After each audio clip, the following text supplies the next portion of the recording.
For their existence all living organism essentially require food. सारे living organism को जीने के लिए फूड की ज़रूरत होती है।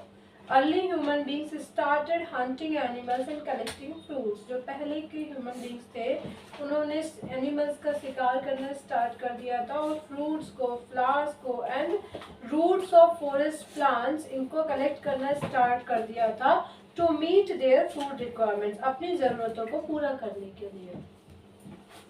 Food is required for growth.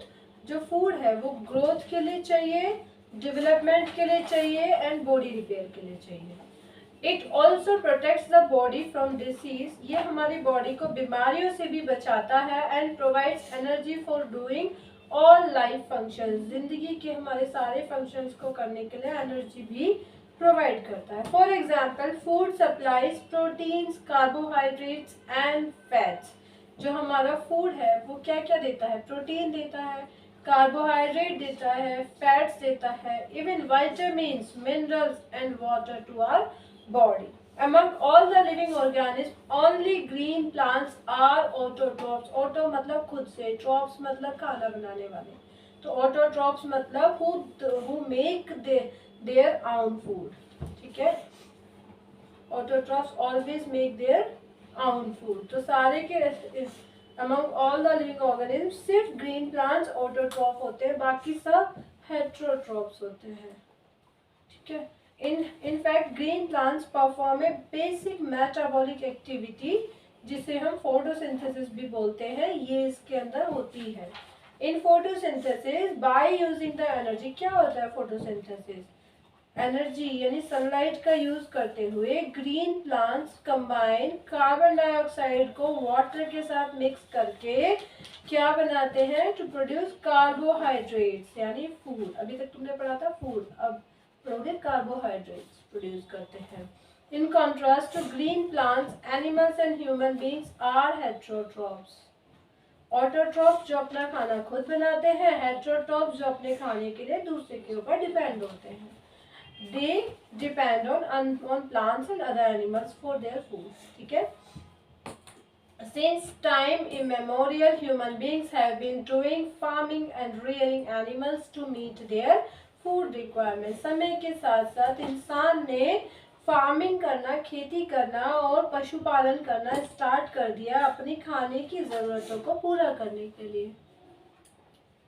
Plants as food are gift of nature to humans. जो प्लांट है वो मतलब एज ए खाने के फॉर्म में नेचर का गिफ्ट है इंसान के लिए एंड ज़्यादातर एनिमल्स के लिए।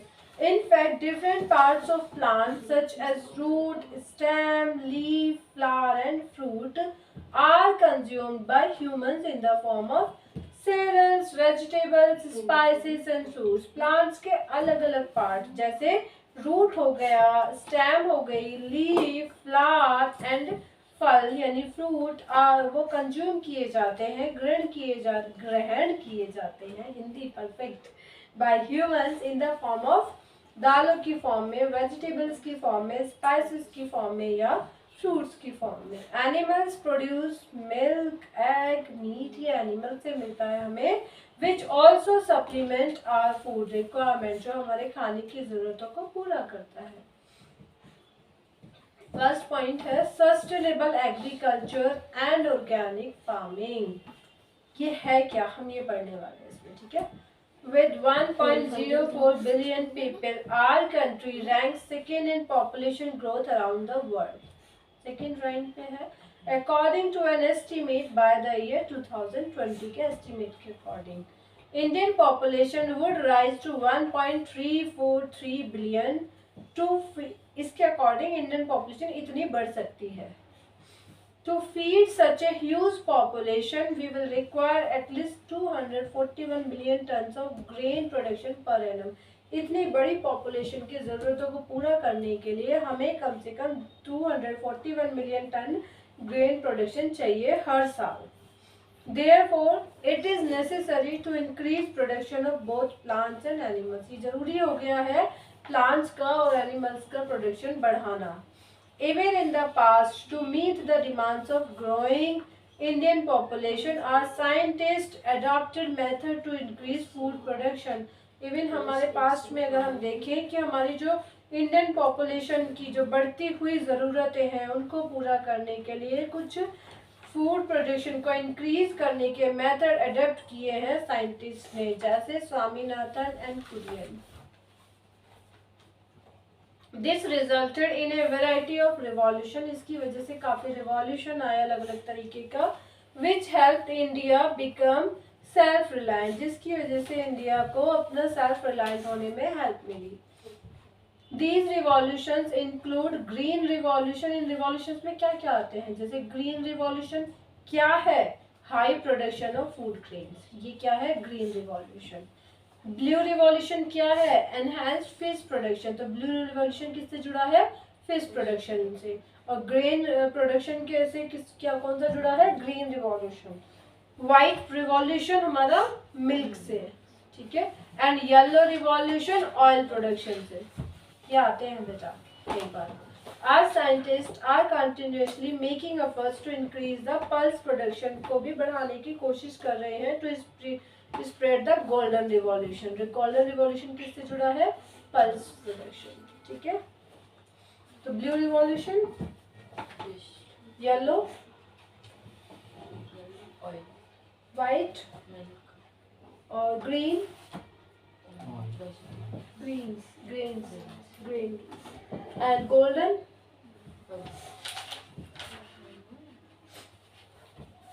sustainable agriculture। Sustainable agriculture can be defined as the adoption of various farming and production management techniques to maximize agricultural yield। हमारा जो sustainable agriculture को हम कैसे डिफाइन करेंगे, ये वो इसको हम डिफाइन करेंगे as adoption of various farming, अलग अलग तरीके की फार्मिंग को अपनाना, एंड प्रोडक्शन मैनेजमेंट को टेक्निक्स को, ताकि हमारा जो मैक्सिमम एग्रीकल्चर ये उपज हो सके, ये हो सके, ज़्यादातर हमारा प्रोड्यूस हो सके एग्रीकल्चर, ठीक है। तो वो क्या कहा जाएगा, सस्टेनेबल एग्रीकल्चर। हम सस्टेनेबल एग्रीकल्चर पढ़ रहे थे। Implementing such as practices would help in, हमारा इनको इम्प्लीमेंट करना, ऐसी प्रैक्टिसेस को जो हमारा हेल्प करे कंजर्विंग नेचुरल रिसोर्स। बेटे सस्टेनेबल का हमेशा ना मतलब जनरली ऐसा ही होता है कि जो हमारी नेचुरली चीज़ें हैं ना उनको भी बचा के रखें। हमारी सस्टेनेबल जहाँ पे लग जाए तो कुछ ऐसा होगा जिससे प्रकृति को भी हार्म ना हो और हमारी ज़रूरतें भी पूरा हो जाए। तो जहाँ सस्टेनेबल वर्ड आ रहा है वहाँ पे एक चीज़ जरूर जुड़ी होगी। तो इसने कहा कुछ ऐसी प्रैक्टिसेस को अप्लाई करना जहाँ पे कंजर्व हो रहा हो नेचुरल रिसोर्सेज का, first point. Second is maintaining environmental balance को मेंटेन, जहाँ सस्टेनेबल आ रहा है वहाँ एनवायरमेंटल बैलेंस का बैलेंस रहना भी ये हम ध्यान में रखते हैं। And कॉपिंग with changing human needs को, ह्यूमन नीड्स को चेंज के साथ साथ जैसे चेंज होती हैं उसको देखते हुए भी हमारी चीज़ों को आगे बढ़ाना, कॉपिंग करना, ठीक है। Hence to assure sustain livelihood of Indian farmers and related persons, और ये भी ध्यान रखना कि जो हमारा इंडियन फार्मर्स हैं उनके लाइवलीहुड भी सस्टेन रहे और उससे जुड़े हुए पर्सन्स को भी, यानी किसी को भी नुकसान ना हो, उसे कहते हैं सस्टेनेबल। ज़रूरतें भी पूरा हो जाए, प्रॉफिट भी हो, नुकसान भी ना हो, sustainable development always. It is necessary to adopt sustainable agricultural practices। Sustainable मतलब वही, यानी जो हमारे सबके लिए फायदेमंद हो ऐसी प्रैक्टिसेस, जैसे मिक्स्ड फार्मिंग हो गया, क्रॉप रोटेशन हो गया, इंटरक्रॉपिंग हो गया एंड इंटीग्रेटेड फार्मिंग हो गया, also known as integrated agriculture. ये इसमें दिया गया देखो आपका ह्यूमन नीड्स को। इससे पहला हो गया फार्मिंग और conserving. It is the process of harnessing solar energy, देखो हमारा कैसे सस्टेनेबल के इन्होंने यूज़ किया ह्यूमन नीड्स को पूरा करने के लिए, from plants and animals in the form of economic produce. It is the process of harnessing solar energy को हार्नेस करने का प्रोसेस फ्रॉम प्लांट्स के through and animals in the form of economic produce, ठीक है। Third second is conservation, it means carefully utilization, ध्यान से उसका utilize हो। प्रिजर्वेशन और रिस्टोरेशन ऑफ नेचुरल एनवायरनमेंट, सबसे मेन चीज नेचुरल एनवायरनमेंट की इसमें आती है, natural resources and resources, natural environment and resources, इसकी मेन चीज आती है हमेशा सस्टेनेबल के अंदर, ठीक है। इंटीग्रेटेड एग्रीकल्चर की अगर हम बात करें, implies a combination of agriculture with other forms of culture, जैसे पिसिकल्चर, यानी हमारा एक एग्रीकल्चर का किसी दूसरे कल्चर में कॉम्बिनेशन। जैसे इसने कहा एक कल्चर यानी एग्रीकल्चर हो गया, मान ली हमने खेती किया, तुमने बहुत सारे तरीके से देखा, उसके बाद में हमने उसमें फिश वगैरह मतलब मान लिया आपने धान उगाया हुआ, उसको पानी की जरूरत है, उसमें पानी भरा रहेगा, कोई ऐसी फसल उगाई जिसमें पानी भरा रहेगा, उसमें आपने फिश डाल दी तो उसको भी पानी मिल गया, उसको भी पानी मिल गया, तो दो कल्चर एक साथ हो गए ना, तो यही इंटीग्रेटेड एग्रीकल्चर। ठीक है, जैसे पिसिकल्चर इन्होंने कर दिया यानी फिश कल्चर कर दिया, एक्वा कल्चर या एपीकल्चर या ये एक साथ कर दिया, मतलब कुछ भी कर दिया। सपोज आपने फिशेस वगैरह डाली हैं, उसमें आपने कुछ और चारों तरफ पेड़ भी लगा दिए। ठीक है, तो ये सब भी। Sericulture, silk form, poultry farming. अब सपोज करो कि आपने पोल्ट्री की हुई है, जो उसकी बीट होती है वो फिश को डल जाती है खाने के लिए, तो ऐसे खाना उसका फीड यूज हो गया, तो ये हमारा पिसिकल्चर पोल्ट्री एक साथ मिक्स कर दिया है ना। पिगरी, लाइव स्टॉक प्रोडक्शन, ये सारा का सारा एक साथ इंटीग्रेटेड कॉम्बिनेशन इनका हो जाना, तो इसे क्या कहा जाता है, integrated agriculture. Why sustainable agriculture, क्यों, ये बहुत इंपॉर्टेंट है जानने के लिए। With increasing human population of our country, हमारी कंट्री की जो ह्यूमन पॉपुलेशन बढ़ती जा रही है, उसके साथ साथ द नेचुरल रिसोर्सेज जैसे लैंड हो गया, soil, water, fossil fuels etcetera are being over exploited for food. ये सब ओवर एक्सप्लॉइट किए जा रहे हैं खाने के लिए, शेल्टर के लिए, अर्बनाइजेशन के लिए यानी शहरीकरण के लिए।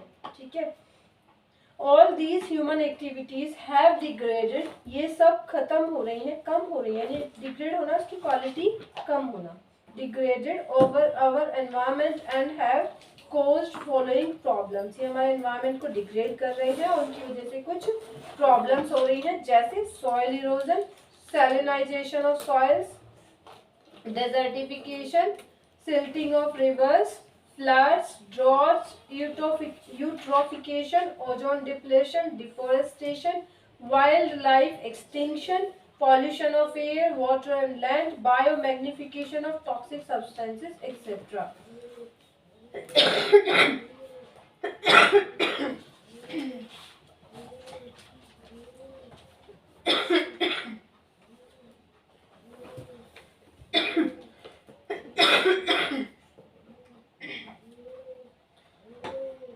Thus, it has become far more important that we should increase food production without degrading our environment and disturbing the natural resource. अब ये बहुत ज़्यादा important हो गया है कि हम अपने फूड प्रोडक्शन को बढ़ाएं बगैर एनवायरनमेंट को नुकसान पहुंचाए या उसको डिसबैलेंस करें, उसको डिस्टर्ब करें। इन रिसेंट ईयर्स एक कंसेप्ट ऑफ सस्टेनेबल एग्रीकल्चर, ये कंसेप्ट आया है, is developed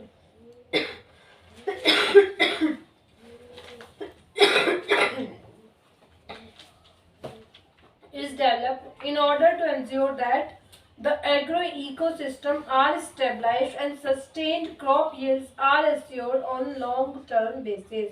ये जो कंसेप्ट है सस्टेनेबल एग्रीकल्चर, ये डेवलप हुआ है ये इंश्योर करने के लिए जो एग्रो सिस्टम है और जो इकोसिस्टम है ये दोनों के दोनों स्टेबलाइज हो जाए, यानी दोनों में नुकसान ना पहुंचे, एग्रीकल्चर भी हो और इकोसिस्टम भी बैलेंस रहे, स्टेबलाइज रहे एंड सस्टेन्ड क्रॉप यील्ड्स, हमारी फसल भी हो, are assured on long term basis. ऐसा नहीं कि हम आज का ध्यान रख रहे हैं, हमारे इन फ्यूचर में भी उससे कोई नुकसान ना हो, इस तरीके का ध्यान रखते हुए।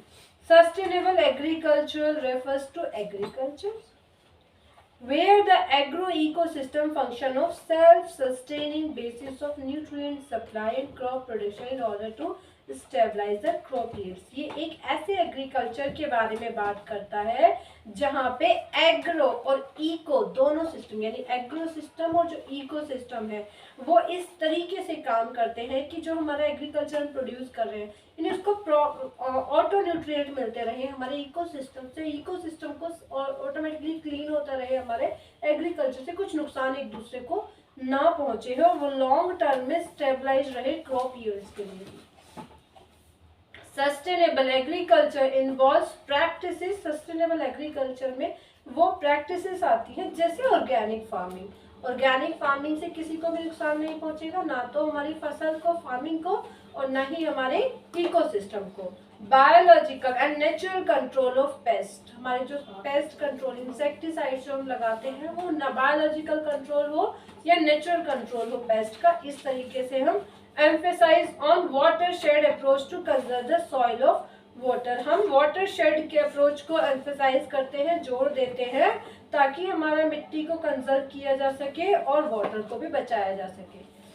Buildup of microflora in close harmony with beneficial soil, microflora को बिल्डअप करना एक ऐसे हार्मनी में, बैलेंस में, कि वो मिट्टी के लिए बेनिफिशियल हो, उसके इनहेबिटेंट्स के लिए जो उसमें रहते हैं, जैसे मैंने बताया अर्थवॉर्म्स या बाकी जो भी माइक्रोब्स होते हैं, and complete desisting the use of synthetic chemicals का यूज हमारा डिसिस्ट करना, रोक देना। It is sustainable agriculture which ensures pollution free food production, ये सस्टेनेबल एग्रीकल्चर ही है जो हमें इंश्योर करता है पॉल्यूशन फ्री फूड प्रोडक्शन को, and continuation of agriculture with least damage of ecosystem, और खेती को बढ़ावा देता है, इकोसिस्टम को कम से कम नुकसान पहुंचाए। ये क्या है? Sustainable development. हाँ,